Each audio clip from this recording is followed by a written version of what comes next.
दोस्तों 18 जून 1576 इतिहास के पन्नों में दर्ज वो तारीख जब मुगलों और राजपूतों के बीच सदी का सबसे बड़ा युद्ध हुआ और वो युद्ध था हल्दी घाटी का युद्ध। इस युद्ध में साम दाम दंड भेद सारे पैतरे अपनाए गए और राजपूतों के साथ उनके अपनों ने ही छल की सारी सीमाओं को पार किया। इस युद्ध में महाराणा प्रताप जैसे महापराक्रमी और वीर योद्धा और मुगलों का आमना सामना हुआ। अब सवाल यह है कि आखिर इस युद्ध में विजय कौन था। इतिहास की माने तो हल्दी घाटी के युद्ध में अकबर ने महाराणा प्रताप को हरा दिया था, लेकिन कुछ सालों पहले इतिहास को झुठलाते हुए कुछ राजपूत संगठनों का दावा है कि महाराणा प्रताप ने अकबर को हराकर चित्तौड़ की गद्दी को वापस से ले लिया था और चित्तौड़ पर राज किया था। तो आखिर सच्चाई क्या है? कौन था हल्दी घाटी के युद्ध का विजेता? क्या सच में राजपूत संगठनों के दावे सही हैं? क्या वास्तव में महाराणा प्रताप की वीरता को मुगलों के चमचों ने इतिहास से मिटा दिया? जानेंगे वीडियो में पूरा सच। दोस्तों वीडियो को पूरा जरूर देखिए, लेकिन उससे पहले चैनल को जरूर सब्सक्राइब करिए। दोस्तों महाराणा प्रताप या अकबर, कौन पड़ा किस पर भारी? ये सवाल आज फिर से इतिहासकारों की नई खोज का विषय बन चुका है। लेकिन सबसे पहले ये समझने की कोशिश करते हैं कि आखिर हल्दी घाटी का युद्ध क्यों हुआ, किसके बीच हुआ और इस युद्ध से जुड़ी हुई कौन सी ऐसी गुत्थियां हैं जो आज तक सुलझ नहीं पाई। राजस्थान के उदयपुर से दूर अरावली पर्वत श्रृंखला से गुजरने वाला एक दर्रा है जहाँ की मिट्टी हल्दी की तरह पीले रंग की है और इसी वजह से इस जगह को हल्दी घाटी कहा जाता है। साल 1576 में अकबर और महाराणा प्रताप के बीच हुई लड़ाई यहीं से 4 किलोमीटर दूर रक्त तलाई में हुई। इसी वजह से इसे हल्दी घाटी की लड़ाई कहा जाता है। दोस्तों हमारे इतिहास में हमें मुगलों के बारे में रटा रटा कर पढ़ाया गया, लेकिन अकबर कौन था, क्या था, उसके बारे में हम सब जानते हैं। लेकिन महाराणा प्रताप के बारे में कई ऐसी बातें हैं जिनसे अब तक कई लोग अनजान हैं। तो चलिए महाराणा प्रताप के बारे में जान लेते हैं। 14 से 15वीं शताब्दी के दौरान मेवाड़ और चित्तौड़ में सिसोदिया सुल्तानों का शासन हुआ करता था। इसी बीच 1540 में सिसोदिया वंश में महाराणा उदय सिंह के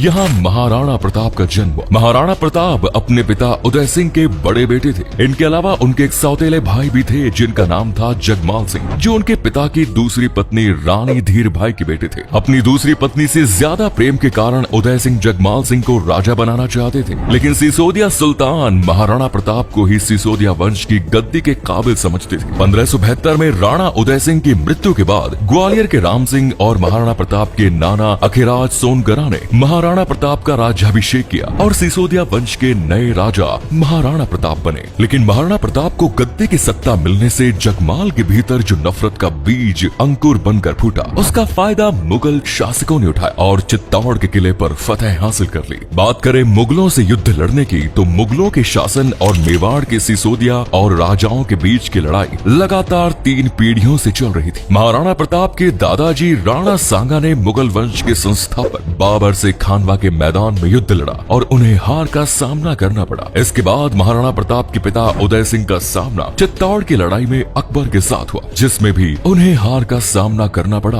और चित्तौड़ अकबर के कब्जे में आ गया। लेकिन मेवाड़ के सिसोदिया सरदार जानते थे कि भविष्य में भी अकबर के साथ मेवाड़ का युद्ध हो सकता है और महाराणा प्रताप की गद्दी संभालने के बाद सिसोदिया सरदारों का अंदाजा सही निकला, जिसका अंजाम था हल्दी घाटी का युद्ध। दिल्ली में अपनी सल्तनत जमाए हुए अकबर की नजर अब मेवाड़ पर थी और इसीलिए उसने मेवाड़ में महाराणा प्रताप के पास कई बार शांति प्रस्ताव भेजा, लेकिन महाराणा प्रताप ने अकबर के शांति दूत राजपूत राजा मान सिंह, जलाल खान, भगवान दास और राजा टोडरमल के सभी प्रस्तावों को सख्ती से नकार दिया। इसके बाद मुगल बादशाह अकबर के क्रोध की कोई सीमा नहीं रही और 1576 में कई गद्दार राजपूतों के साथ मिलकर अकबर ने महाराणा प्रताप के खिलाफ युद्ध छेड़ दिया। मेवाड़ पर कब्जा करने के लिए अकबर दिल्ली से अजमेर तक चल कर आया और महाराणा प्रताप को हराने के लिए उसने मान सिंह के नेतृत्व में एक बड़ी सेना गोगुंदा की तरफ रवाना कर दी। इस जंग में मुगलों के 80,000 सैनिकों के सामने महाराणा प्रताप के केवल 20,000 सैनिक ही थे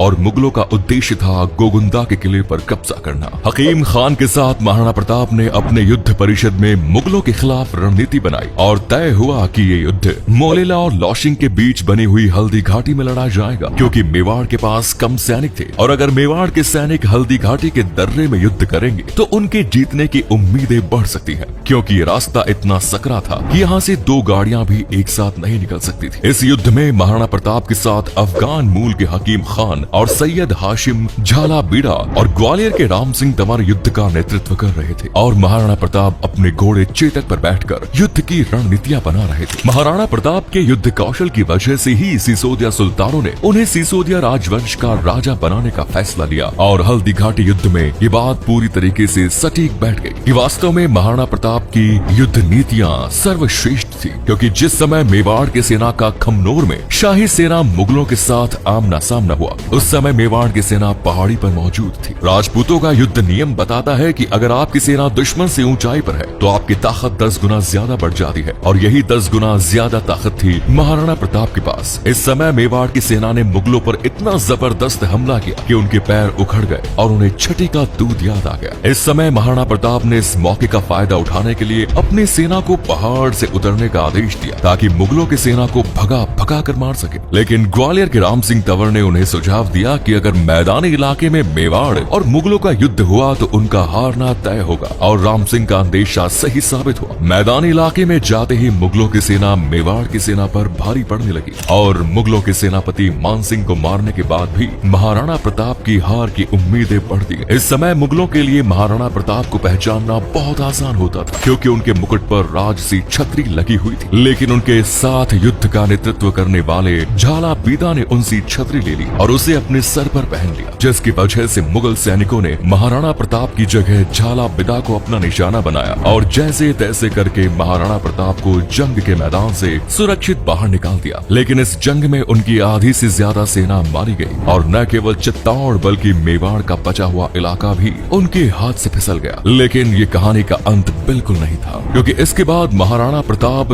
अरावली की पहाड़ियों में आए, और जैसा कि हमने बचपन में पढ़ा है कि महाराणा प्रताप ने जंगल में घास की रोटियां खाई थी, ऐसे सभी कष्ट महाराणा प्रताप ने सहे। लेकिन आत्मसम्मानी और स्वाभिमानी राजा ने मुगलों के सामने घुटने नहीं टेके, और फिर से वो युद्ध की नई रणनीतियां तैयार करने में जुट गए। मुगलों ने इसे अपनी जीत समझकर गोगुंदा के किले पर कब्जा कर लिया, जो अब तक महाराणा प्रताप के अधीन था। लेकिन मुगलों के लिए इस किले पर अपना कब्जा बनाए रखना टेढ़ी खीर साबित हुआ, क्योंकि महाराणा प्रताप ने इस किले की सारी सप्लाई लाइन काट दी, जिस वजह से वहां पर मौजूद मुगल सैनिकों को राशन और पानी के लाले पड़ गए और वो भूखे मरने लगे। इन्हें अपना पेट भरने के लिए अपने ही घोड़े मारकर खाने पड़े, और जैसे ही मुगल सैनिक अपनी टुकड़ियों को लेकर वापस दिल्ली की ओर रवाना हुए, महाराणा प्रताप के साथ मिले हुए वीर सैनिक उन पर हमला कर देते थे। इनका सबूत आपको रीमा आहूजा की लिखी हुई किताब द इनविजिबल वॉरियर में मिल जाएगा, जिसमें उन्होंने लिखा है कि ऐसा लगता था कि महाराणा प्रताप 100 जगह एक साथ मौजूद रहते थे, क्योंकि वो हर गुप्त रास्तों से निकलकर जंगलों में घुस जाते थे। महाराणा प्रताप ने मेवाड़ को वापस हासिल करने के लिए मुगल सेना के खिलाफ छापामार युद्ध की शुरुआत की, जिसकी वजह से मुगल सैनिकों के मन में एक डर पैदा हो गया। इस बारे में इतिहास गोपीनाथ शर्मा ने लिखा है कि राणा के छापामार युद्ध की वजह से मुगल सैनिकों को मेवाड़ में कैद होकर रहना पड़ा, और जैसे ही अकबर का ध्यान मेवाड़ से हटा, राणा ने अपने खोए हुए इलाकों पर फिर से कब्जा शुरू कर दिया। इतिहास साक्षी है कि अकबर ने महाराणा प्रताप को पकड़ने के लिए सैनिक अभियान कई बार मेवाड़ भेजा।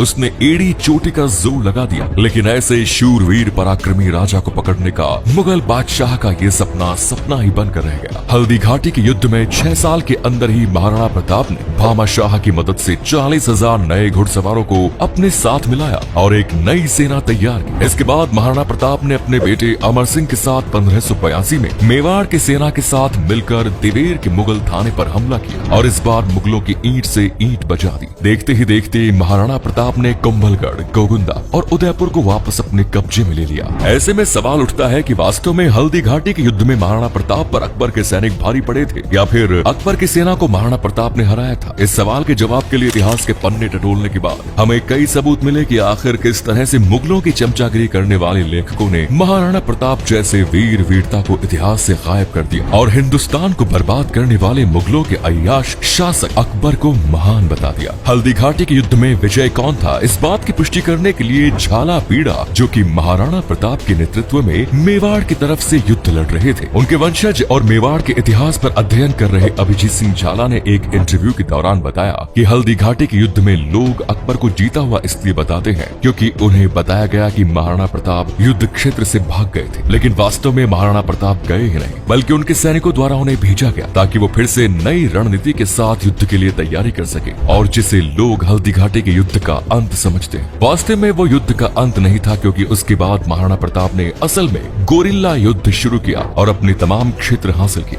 इसके अलावा हल्दी घाटी को लेकर शोध पत्र प्रस्तुत करने वाले डॉक्टर चंद्रशेखर शर्मा का कहना था कि वास्तव में हल्दी घाटी के युद्ध में महाराणा प्रताप विजय हुए, क्योंकि इस बात के कई सबूत मौजूद हैं। जैसे जब मुगलों की सेना ने हल्दी घाटी के लिए कूच किया तो अकबर का सख्त निर्देश था कि उन्हें महाराणा प्रताप जिंदा या मुर्दा चाहिए, लेकिन मुगल सेना न तो महाराणा प्रताप को ढूंढ सकी और न ही मुर्दा पकड़ सकी और न ही कभी अकबर और महाराणा प्रताप का आमना सामना हुआ। ऐसे में मुगलों की जीत का कोई आधार नहीं है। वहीं दूसरे प्रमाण की बात की जाए तो जब मुगल सेनापति मान सिंह युद्ध के बाद अकबर के दरबार में पहुंचे तो अकबर ने उसकी ड्योढ़ी बंद करने का फरमान जारी किया। ड्योढ़ी बंद करने का मतलब होता है कि अब कभी वापस दरबार में नहीं आ सकता। तो अब सवाल ये उठता है कि अगर मान सिंह हल्दी घाटी के युद्ध में जीतकर अकबर के दरबार में पहुंचा था तो अकबर को तो उसे इनाम देना चाहिए, न कि उसका राज दरबार में आना बंद करना चाहिए। तो दोस्तों फिर समझ में नहीं आता कि किस आधार पर मुगलों को हल्दी घाटी का विजेता बनाया गया। इसके अलावा इतिहासकार ये भी दावा करते हैं कि हल्दी घाटी के युद्ध के बाद महाराणा प्रताप के नाम पर ही जमीन के पट्टे जारी होते थे और पट्टे उसी शासक के नाम पर जारी किए जाते हैं जो वहाँ का राजा होता है। इस बात की पुष्टि खुद संस्कृति मंत्रालय के दफ्तर में मौजूद पुरातत्व विभाग के